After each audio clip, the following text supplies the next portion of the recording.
Welcome to the Health Fix podcast, where Dr. Janine Krause, that's me, gives you, a health junkie, a weekly dose of tools to help you increase your energy and resilience to life's stressors. Hello there, health junkies. On this episode of the Health Fix podcast, I'm interviewing R. Blank.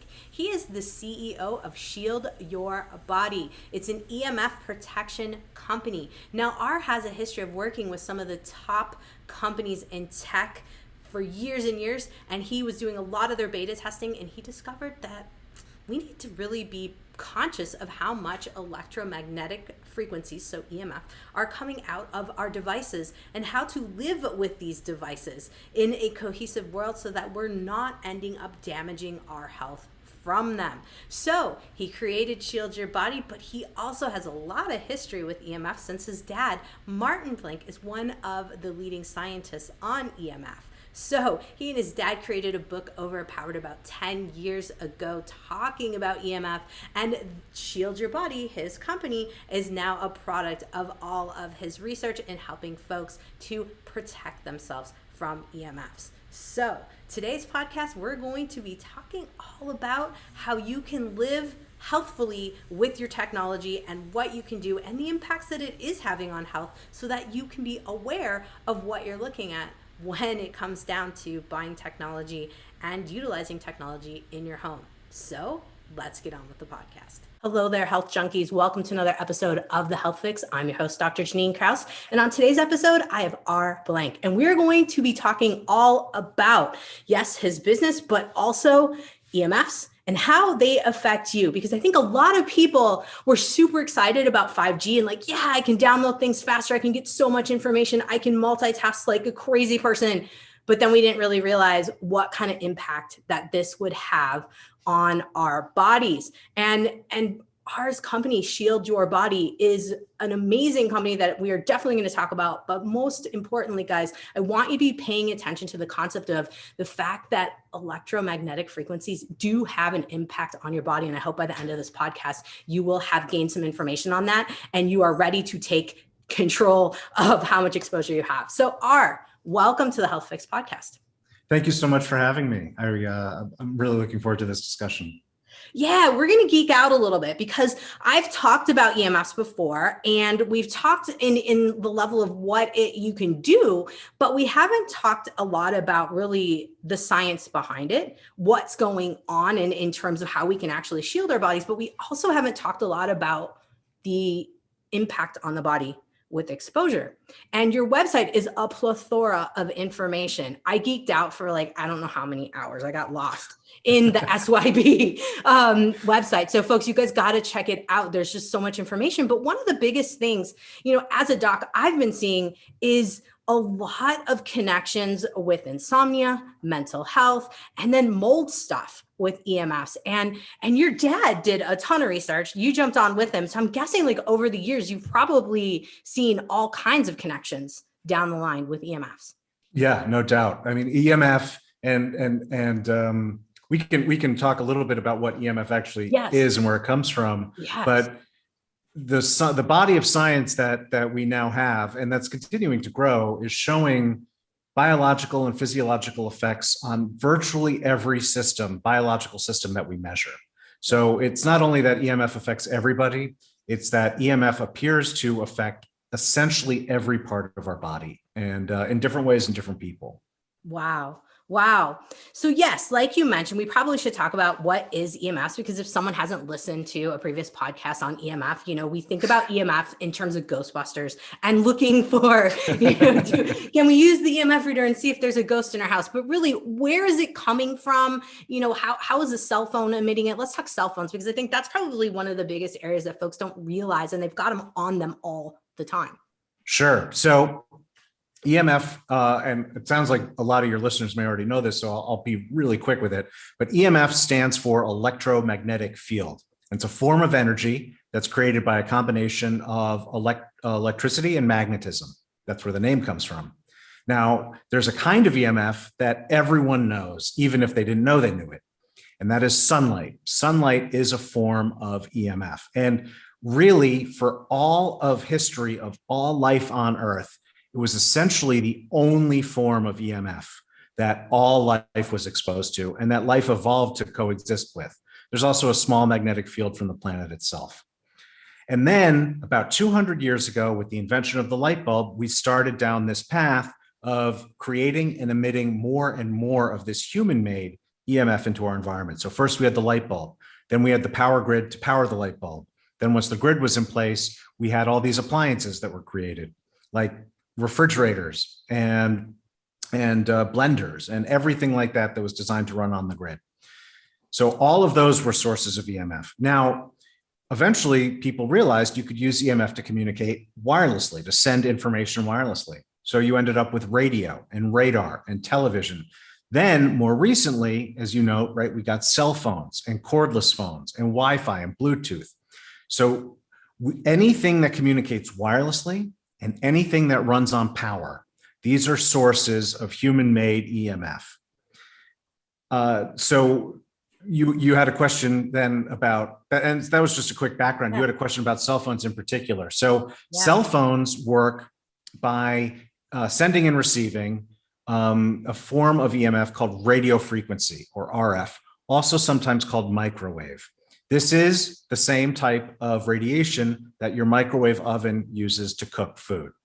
And cell phones are designed to communicate possibly over several miles. So they have the ability to send very powerful signals. And so that's why cell phones are such a significant source of EMF in our lives. Oh, wow. So, back in the day, so I'm a product of the late 70s, early 80s, and we talked about microwaves and oh my gosh, what are we doing to our food? What are we doing to our brain? Don't stand in front of the microwave. My husband yells at me, when I do it. And I happened at our old house to have that was my work area in the kitchen, right where the microwave was. And, I started to think about, I'm like, oh my God, I forgot everything that I learned in the 90s, like the 80s and 90s about the microwave, and was thinking only about my EMFs on my phone. And now it's kind of, you're putting it together for me going oh, okay, we need to be thinking about this in the same way we thought about microwaves back in the day.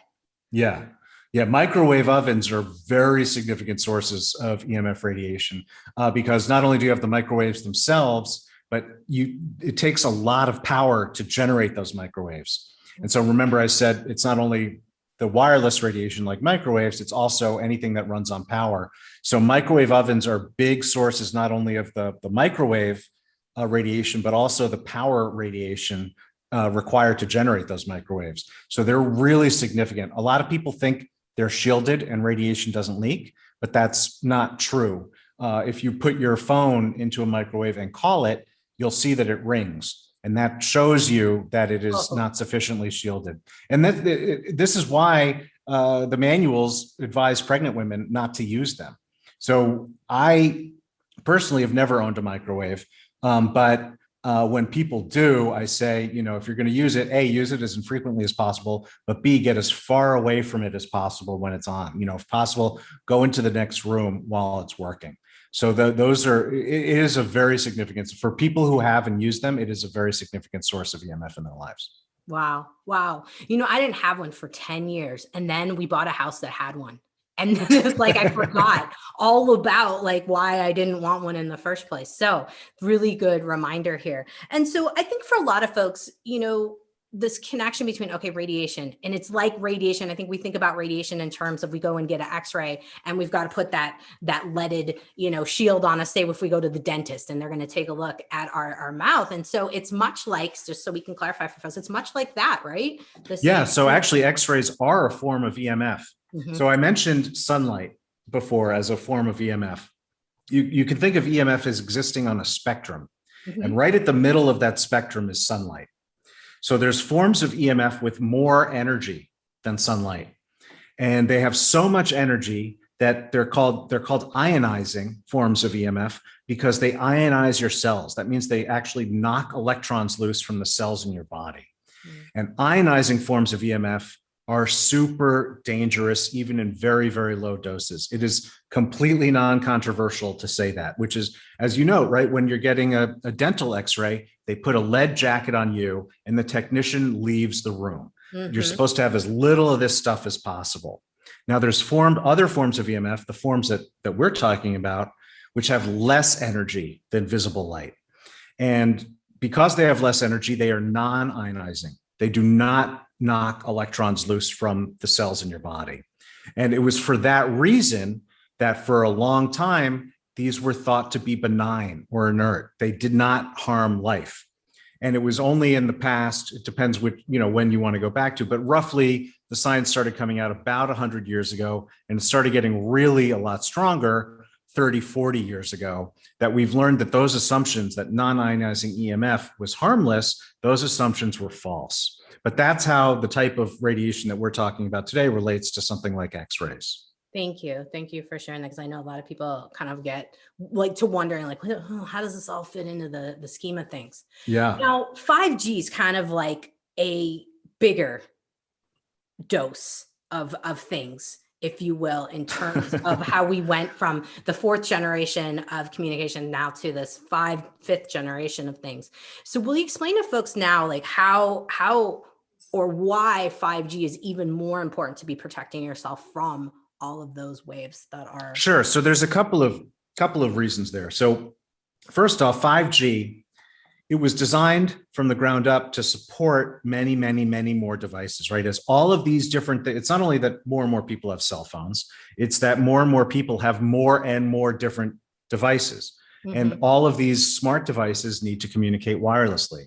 So the networks that we had for 4 and still have, but for 4G, they are getting bogged down, and they will continue to get more bogged down with network congestion. So 5G was engineered from the ground up to support much more traffic.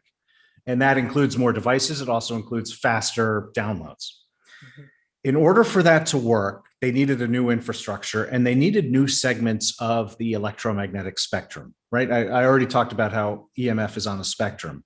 Right. And so whereas, 3G and 4G operated in one part of that spectrum with certain frequencies, 5G starts where 4G was, right? So the early deployments of 5G have the same frequencies as 4G, but 5G is designed to go up to 300 gigahertz, which is has much more energy than what 4G has. And in fact, some of your listeners might have heard the term millimeter wave, mm-hmm. Because at that frequency, the waves get so short that they're a millimeter and smaller in width. And so 5G is introducing a whole new set of frequencies into our exposures. These are frequencies that are not only higher than 4G, but they've never actually been used in consumer technology before. So these are all new exposures. And in fact, there's almost no scientific data as to what the health impact of this shift will be. And that is a source of concern among many people. Yeah. Separately, which I happen to think is an even greater source of concern, is, as I mentioned, 5G was engineered from the ground up in order to support more connections. What that means is it creates the landscape for more and more of these wireless devices. Each of those devices becomes new sources of our own personal exposures. So whereas, 30 years ago, very few of us were even exposed to a cell phone. Maybe you had a cordless phone in your house, but you didn't have a cell phone. Then you started getting cell phone exposures. Then you started getting Wi-Fi exposures. But even as all of those started adding up, your lock wasn't a source of EMF. Your thermostat wasn't a source of EMF. It sounds silly, but your kitty litter box wasn't a source of EMF. But these are now all becoming new sources of EMF. And this is part of something that is often referred to as the Internet of Things, where everything in your life, they say everything in your life becomes smart. I say everything in your life becomes yet a new source of EMF exposure. Keeping in mind, right, the science lags the technology, right? So the science that we all know that we can point to that discusses this stuff, that's all based on exposures that happened 10 years ago and 20 years ago, when they were a fraction of what they are today. And when you set the framework, the groundwork, the landscape for all of these new devices to become new sources of EMF, right? our exposures are just going to explode and to skyrocket. And we don't know what that is going to do. We have enough data to know that that's not healthy, but we don't know exactly what it's going to do, because that's how this technology is released. It's released and then the studies come. Yep. Unfortunately, it seems to be the way things are going these days. But no, we're going to jump off that. Now, I purposely wore my Oura ring because I wanted to talk about it, to remind myself about discussing this, because like you mentioned, the multiple different devices. Like, I'm in front of a computer. I have an Oura ring that I wear. I don't have my Apple Watch on, but at any given time, the average American with all of these tech devices might be like surrounded by 5-10, different things. I'm looking over there. I've got a wireless Bluetooth little speaker over there, and an Alexa, thing over there. And so you're looking at it and you're going like, oh my gosh, there's so many things, which is why it's absolutely important to think about how you can shield yourself. So Shield Your Body, your company, is a great way to start thinking about this in terms of, okay, what do I do? Now, a lot of folks have asked me, and I definitely want to get into the sweat ducts study here in a minute. So folks, stay tuned. We're going to get there in a second. But a lot of folks will be like, well, what does the shielding stuff have in it that actually protects me? What is the deal? And I saw that you had canopies too for beds. And I was like, that is the coolest thing ever. I'm like, can I just have wear a muumuu? Like, when's the dress coming out? So what's in this stuff? What's helping us block? Like, what do you have in there? You don't have to give away all the secrets, but what? No, it's not a secret. So yeah, if your listener goes online and just searches for EMF protection, they'll encounter a whole bunch of different options, right? And my products that we sell at shieldyourbody.com, these are all based on something called EMF shielding. And EMF shielding is universally accepted for almost 200 years now, since a British scientist named Michael Faraday created what's known as the Faraday cage. Mm-hmm. And what he found was that when you weave conductive metals into certain patterns, that they deflect certain frequencies of radiation. So they work, at that point, they work kind of like a window shade deflects sunlight. This type of material can deflect EMF radiation. And this has been used for a long time to protect very sensitive electronic equipment, right? Because sensitive electronic equipment can experience interference from these waves that we're talking about here. So for a long time, they built these Faraday cages around very sensitive equipment. Then as technology got better, right, you don't need, when people hear the term cage, they think of at least something like a fence, right? A substantial piece of metal. But technology has gotten to the point where you can actually weave these you can engineer these metallic fibers to be super small. So in my products, right, for instance, in my pocket patch and my baby blanket, the metallic fibers are thinner than a human hair, and they get woven into other materials. And so I mentioned that it's conductive metals that are these materials. In my apparel products, we use silver. And in my non-apparel products, we use generally a mix of nickel and cobalt and copper, depending on the product. And this is not only universally accepted science, this is also easily demonstrable. If your listeners wanted to go out and buy a $160 meter, and I have videos showing how to do this, you can actually see the levels reduce when you start using my products.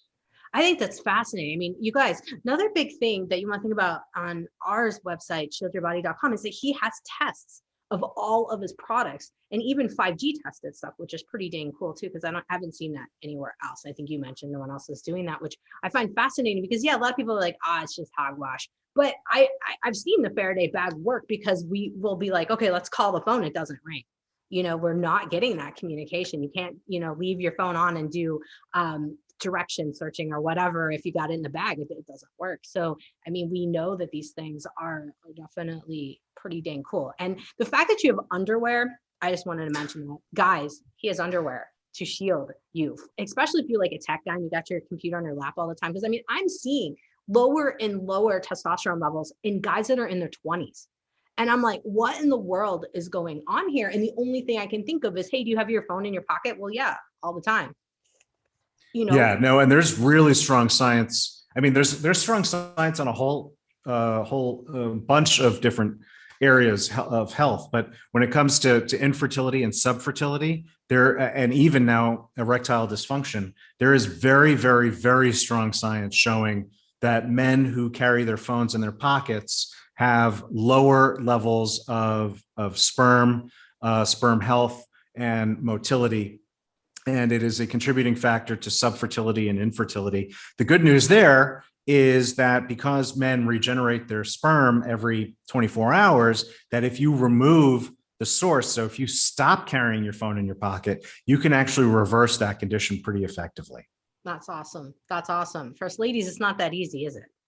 Yeah. So with women, it is a little, well, with women, it is harder to do that. But, women also have additional, because the body itself can, women, obviously their ovaries are kind of buried more inside. Men, the reproductive organs are kind of dangling on the outside. With women, they're inside, which means they're more protected in the first place. But that's true. Once you do have damage, it is unfortunately not reversible because women are born with all of their eggs. They don't create new ones every day.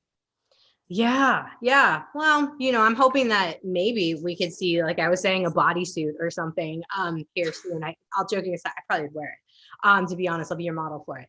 Now, there is we had talked about it and you have it on your website, and I totally went down a whole path of geeking out on the sweat ducts, amplifying the effect of 5G.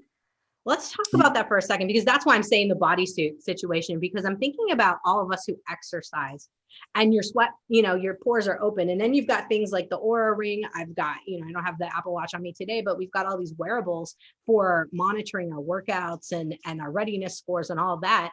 And I'm going, oh my goodness, what are we doing here? Yeah, well, so that is a study that it's one of the few. So, right, I mentioned that there's very little testing in terms of these frequencies.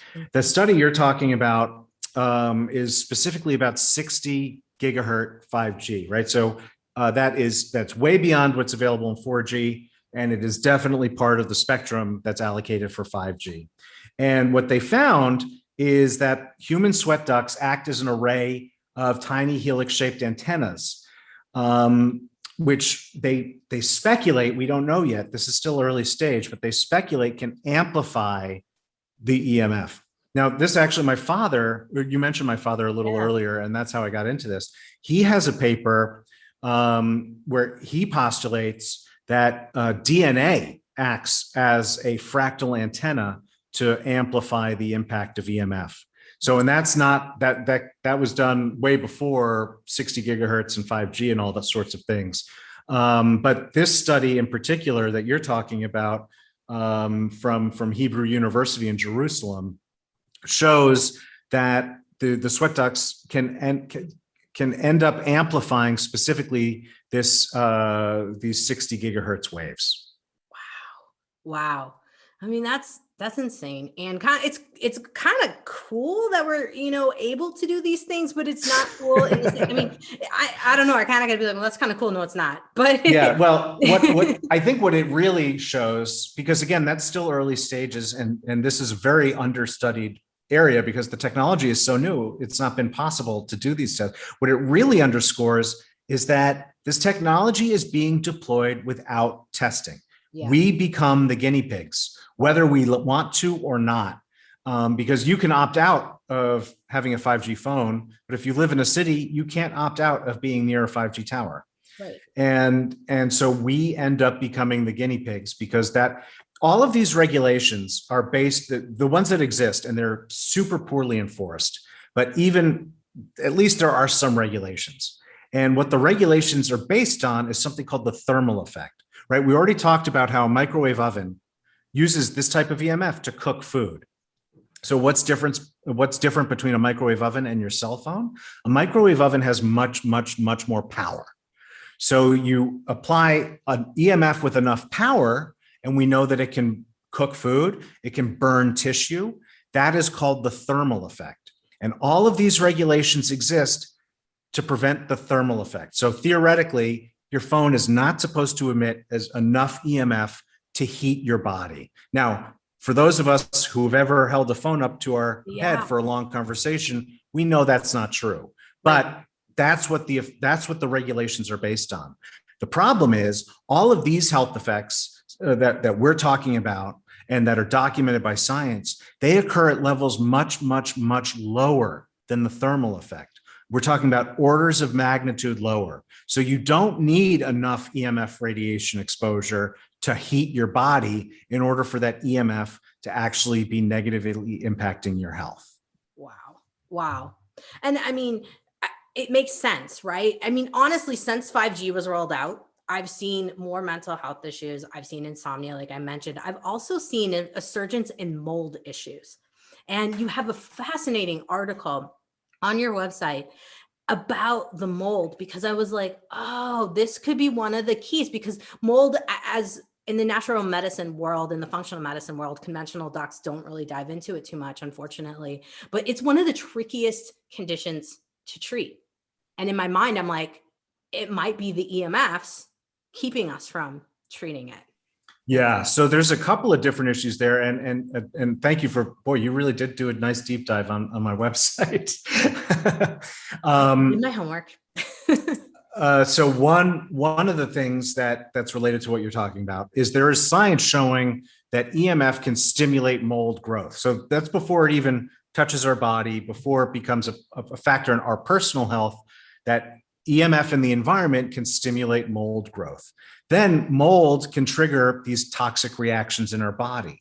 And there is a whole set of science showing that EMF exposure can exacerbate toxic reactions to other toxins. So you'll see this in terms of exposure to mold. You'll see it in terms of Lyme disease. You'll see it in terms of people with MCS, or multiple chemical sensitivity, where these sensitivities, I'm struggling for the correct word, but each toxin increases the sensitivity to the other toxins. Yeah. And so, yeah, the situation with mold, I only learned about that one actually last year. That wasn't even we didn't cover that in the book that I wrote with my dad.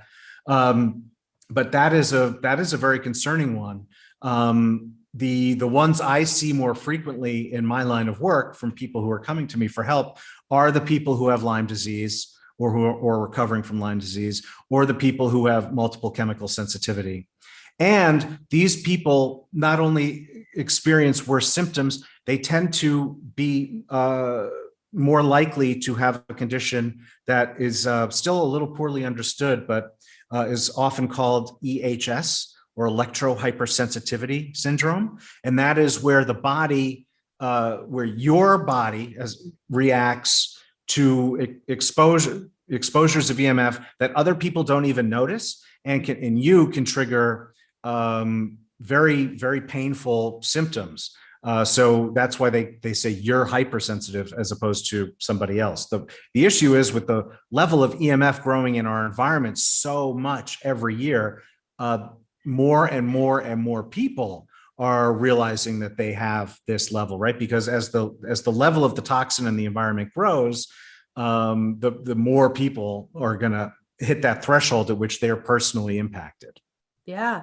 Yeah. No, I have no doubt that that's going to happen. And I've found it. I mean, like, it's compounded in this last year alone. A lot of people are blaming it on just the virus of du jour right now. But in the scheme of things, I'm like, no, I don't think it's all that. I think we're really looking at this rollout of 5G that just happened to coincide a lot with things that are happening in this current time. So in my mind, I'm looking at it going, oh my goodness, everyone needs to have like their kit of EMF protection. Like, I truly, like, I'm hardcore on that now with patients. And I'm like, you guys need to be getting on this stuff, and looking at it. And one of the things I wanted to mention, because I saw it when you had come on the screen there, is you've got your little hard case there. That's the little plug-in. And folks, this is something that I think a lot of us should be thinking about, because if you're on the phone, obviously we have to use our phones. We can't get away with it. It's one of these things where we have to figure out how to live with the EMFs and how to keep ourselves from being negatively affected with them. But if you have the cell phone, you don't have to have everything on speakerphone. You can use ear headsets, but specific headsets, because you've got a headset, but you also have the case there. Will you explain to us how that works? Sure. So, and I guess some people will be listening to us and won't see the video, but it's an adapter, right? So just like you'd plug your headset into your phone or your laptop, with this, you plug the adapter into your phone or laptop, then you plug your headset into this. And inside is a bath of dielectric gel, which as the signal is coming through the adapter, it absorbs the excess EMF, converts it into heat. It's a very, very small amount of heat, so you don't feel it. And then the signal then continues through to your headset. Now, I should say, as a starting, a little bit of background on this, right? First thing is a regular headset, like old school, like that you used to get with your iPhone, not the kind you get now with your iPhone, but that you used to get with your iPhone. These are much, much, much safer than holding a phone up to your head, no doubt. And if you just have a regular wired headset, then you should use that. The issue is, because they're wired headsets, they obviously have wire in them. And so they can conduct radiation from your phone through the headset up to your ears. Mm-hmm. And so that's where anti-radiation headsets come in. And air tubes are a very common kind of those. SYB makes air tubes, which your listeners can find on my website. The problem with air tubes is that the sound just isn't there. So because what they do is they convert the sound from wire to air, and then that's what you're listening to. And that's great for listening to this podcast and for talking on phones for conversation. So I use air tubes for those two things. The problem is when you need good sound quality. Yeah. And because air tubes don't have good sound quality. So that's actually where the hard comes in, this little adapter that we're talking about. In fact, this product was not invented as an EMF protection device. It was invented as a way to improve sound quality, because all of this EMF radiation that comes across these cables, it's interference with the audio signal. Oh. So this was invented to strip out the stray electromagnetic fields to clarify the audio signal. So, but then we realized, oh, well, it actually also works as an EMF reducer. And so not only does this not have the downside of air tubes where things sound worse, this actually improves the sound.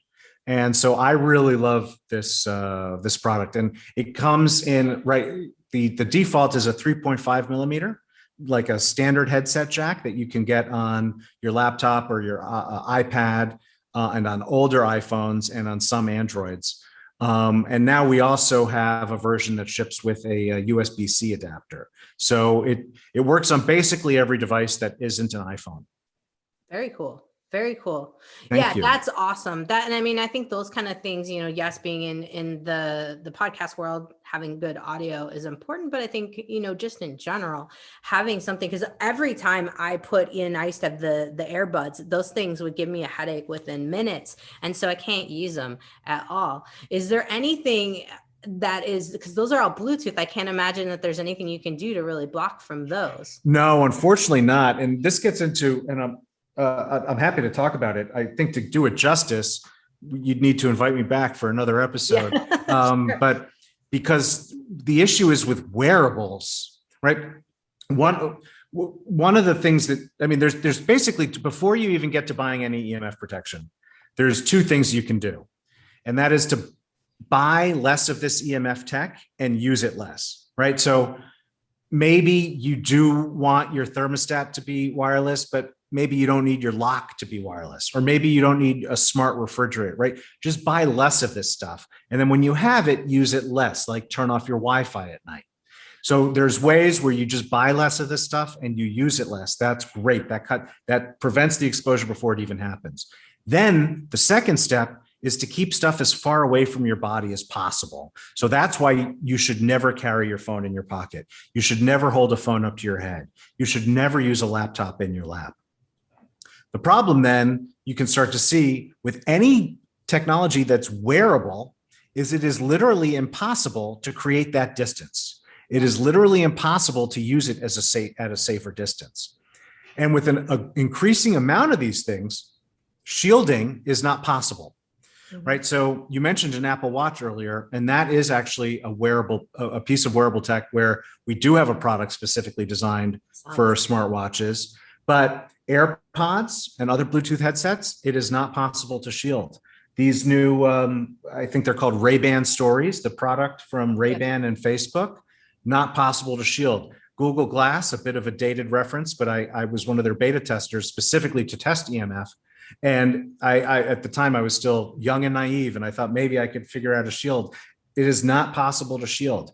So with all of this wearable tech, that is very concerning to me, because it is impossible to increase the distance, and it is in almost every case impossible to shield. And again, everyone needs to remember these exposures are all additive. They are in addition to what you were already exposed to, which is way more than you were exposed to 10 years ago, way more than you were exposed to when you were a kid, way more than your parents were exposed to when they were kids. And it's setting, but your kids today are getting these exposures, and it's going to keep growing and keep growing. So you really, I'm very worried about wearables. I think, everyone, because to me, if you actually spend time to look at the science, you'll see that the science is very strong. And if anyone wants a summary of that, the book I wrote with my father, Overpowered, it's 10 years old now, but it's still a fantastic book.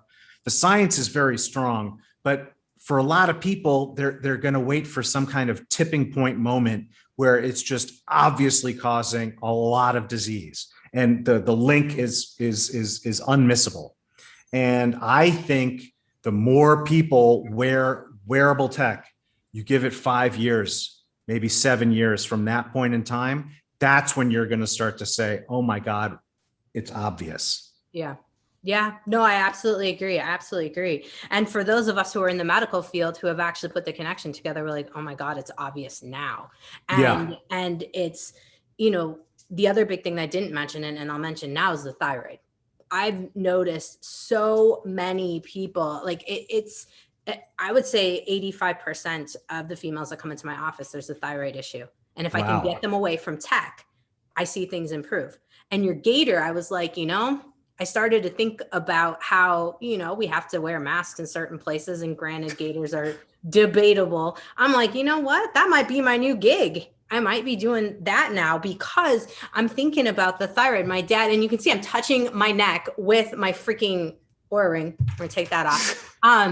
Right at my thyroid. And so these are things that I start to think about in terms of, watches, whatnot, we're going to near this area. And then of course the regular exposure that we're getting into. And I do think that's why I can't regulate thyroids either. I truly believe that's why. Yeah. Well, no, I mean, so there's, that reminds me of two things. One is that there is now science showing a link between EMF exposure and thyroid cancer. Mm-hmm. But beyond that, you're seeing very strong science in the area of endocrine function. Mm-hmm. And the one that most people talk about when it comes to EMF is the production of melatonin, which I believe is the pineal gland. Yes. Am I okay? Thank you. You got it. High five.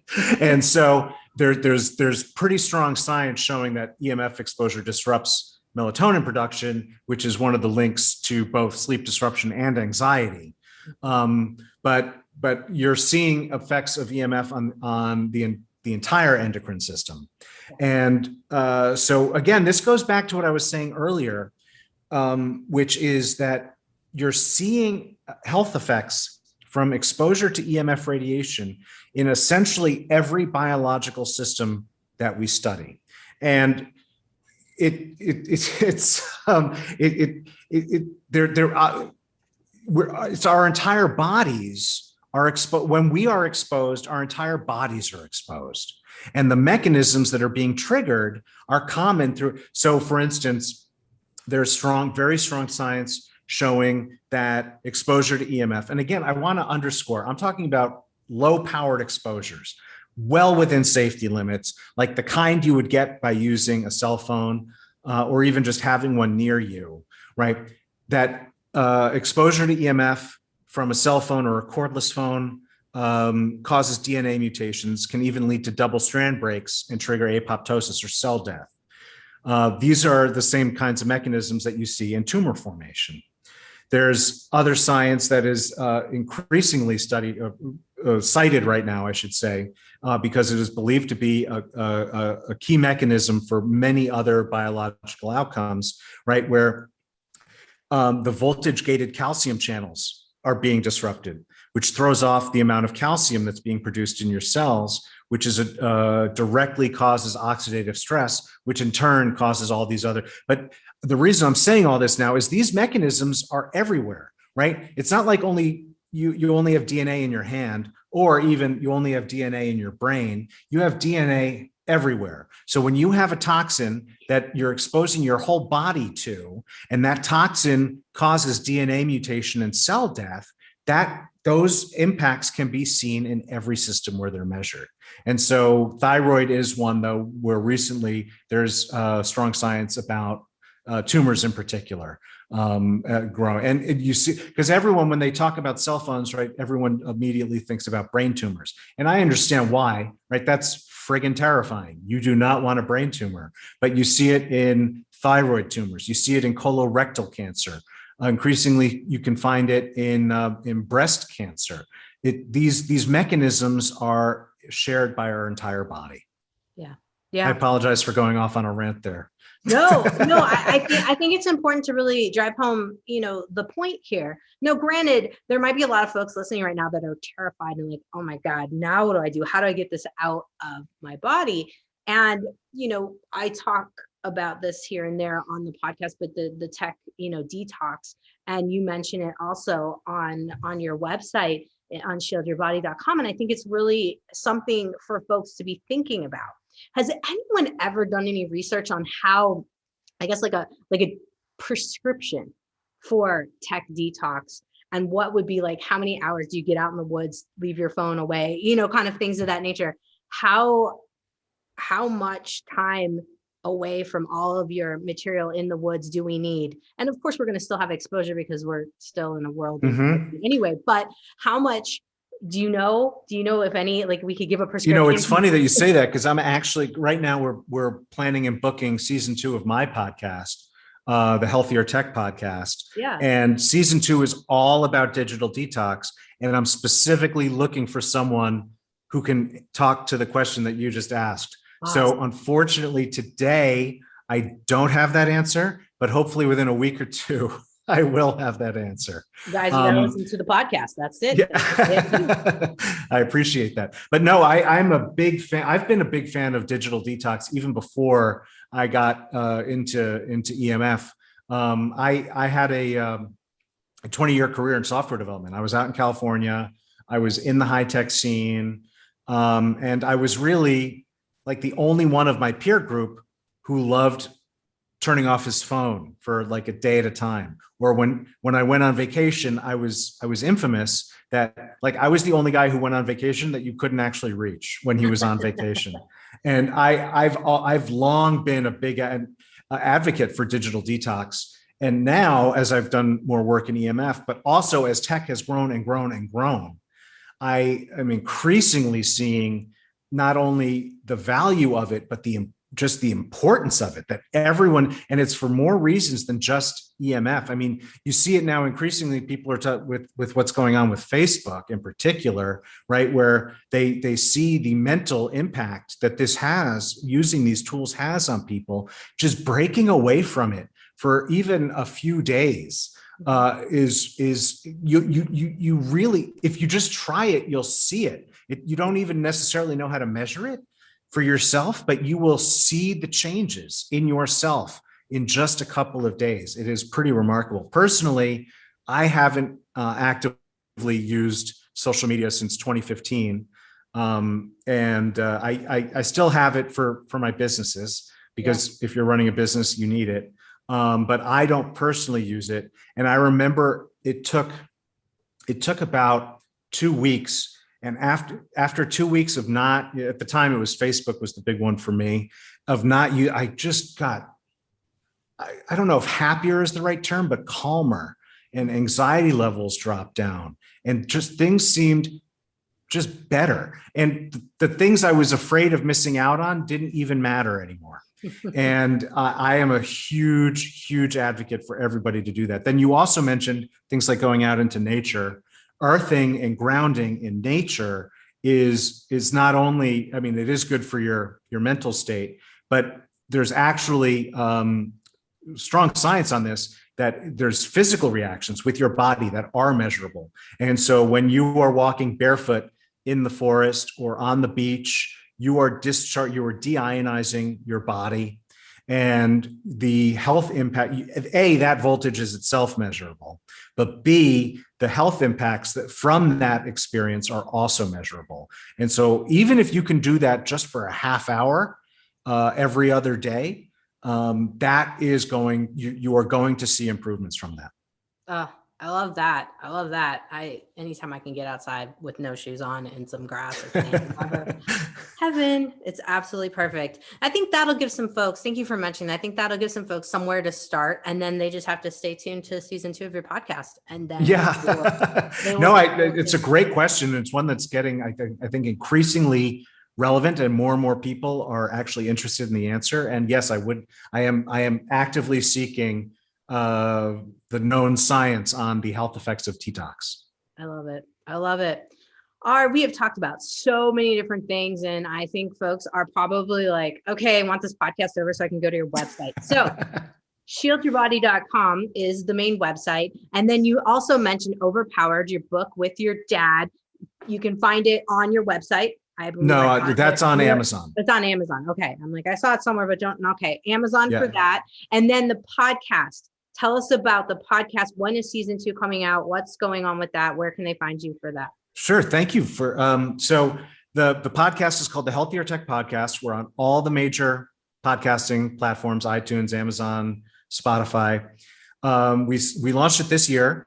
And the whole purpose of the podcast is to explore issues related to finding a healthier balance in our relationship with technology. Obviously, I spend a lot of my time talking about EMF and the health impacts of EMF, but I'm also a big believer, even outside of the EMF issue, that there are a growing number of problems in terms of our relationship with technology, both as a society and as individuals. But I am not a Luddite. I am a firm believer also in the value of technology. Yes. So the idea is to explore topics about finding a healthier balance in our relationship with technology. As I mentioned, season 2 is going to be all about digital detox. And we are aiming to get that out in January of 2022. Awesome. We will definitely be promoting that as well for you, because I am excited to hear about that, because I as well love technology, but want to learn how to live with it and not have it kill me at the same time. Now, of course, we have a freebie for everybody. It is the SYB Power Pack, which is a PDF with all kinds of information in there. And we also have got a 15% discount for purchases on SYB for the first purchase. Gosh, thank you so much for all of the fabulous information. We are definitely going to have you back and talk more depth into the tech on things and more details, because this is such a big topic, but also such a big thing that I think a lot of people are still overlooking. We need to get the word out that there is so much to be learned about how to protect yourself from all the EMFs out there. So thank you so much for coming on the Health Fix podcast. Thank you. So I really appreciate the opportunity and just your interest in this topic. I really thank you very much. Oh man, we're going to geek out some more. Don't you worry. All right, folks, stay tuned for another episode of the Health Fix.